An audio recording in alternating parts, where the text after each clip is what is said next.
75 سال میں کیا بدلا؟ لوگ آج اسد الدین اویسی پر الزام تو لگاتے ہیں بھڑکاؤ بھاشن کا، مگر جو بات مولانا آزاد نے کہی تھی، آج 75 سال کے بعد بھی ہم اس بات کا مطالبہ کر رہے ہیں کہ ہم کو ریزرویشن ملے۔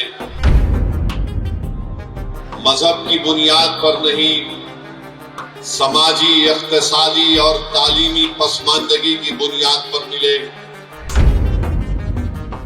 جب ہم اس بات کا مطالبہ کرتے ہیں کہ ہم کو حصہ داری دیا جائے تو الزام ہم پر یہ لگایا جاتا ہے کہ تم فرقہ پرستی کو فروغ دینا چاہتے ہو۔ آج سے 3 دن پہلے، 3 یا 4 دن پہلے ہم نے پارلیمنٹ میں ہمارے ملک کے آئین کے 75 سال کے مکمل ہونے پر پارلیمنٹ میں ایک جشن منایا گیا، خوشی منائی گئی، اس پر بحث بھی ہوئی۔ میں آپ کو بتانا ضروری سمجھتا ہوں کہ جب ہمارے وطن عزیز کا آئین سمویدھان بن رہا تھا، اس کانسٹیٹیوئنٹ اسمبلی میں جب سمویدھان بن رہا تھا تو مولانا ابوالکلام آزاد نے اس بات کا مطالبہ کیا کہ بھارت کی سب سے بڑی اقلیت مسلمانوں کو ریزرویشن ملنا چاہیے، اور مولانا نے ان ریزرویشن کی بات کی تھی جو پارٹیشن سے پہلے مسلمانوں کو دیا گیا تھا۔ اب جب مولانا نے اس بات کا مطالبہ کیا تو سردار پٹیل نے اس وقت مسلم لیگ کے باقی ریبل لوگ تھے، جس میں عابد حسین اور ایک محترمہ تھی، ان کو سردار پٹیل نے اشارہ کر کے کہا کہ تم ان کا جواب دو، اور ان دونوں نے اٹھ کر مولانا آزاد سے کہا کہ آپ بھارت کے مسلمانوں کو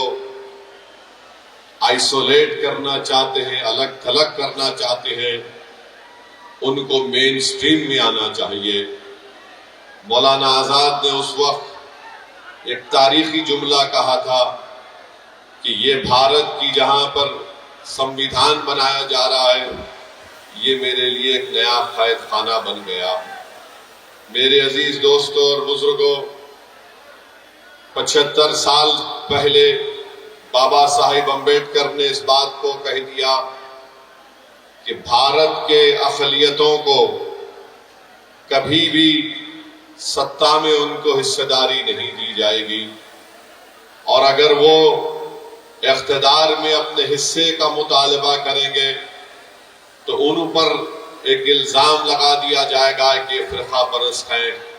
یہ فرقہ پرستی کو فروغ دے رہے ہیں۔ اور بابا صاحب امبیڈکر نے یہ کہا کہ اسی کو میں دیکھتے ہوئے میں نے شیڈول کاسٹ کے لیے سمویدھان میں ان کے حقوق کی حفاظت کے لیے میں نے اس کو سمویدھان میں لکھایا۔ بتائیے 75 سال میں کیا بدلا؟ لوگ آج اسد الدین اویسی پر الزام تو لگاتے ہیں بھڑکاؤ بھاشن کا، مگر جو بات مولانا آزاد نے کہی تھی، آج 75 سال کے بعد بھی ہم اس بات کا مطالبہ کر رہے ہیں کہ ہم کو ریزرویشن ملے۔ مذہب کی بنیاد پر نہیں، سماجی، اقتصادی اور تعلیمی پسماندگی کی بنیاد پر ملے۔ جب ہم اس بات کا مطالبہ کرتے ہیں کہ ہم کو حصہ داری دیا جائے تو الزام ہم پر یہ لگایا جاتا ہے کہ تم فرقہ پرستی کو فروغ دینا چاہتے ہو۔ الزام اس وقت بھی لگا تھا 75 سال پہلے، آج بھی لگ رہا ہے۔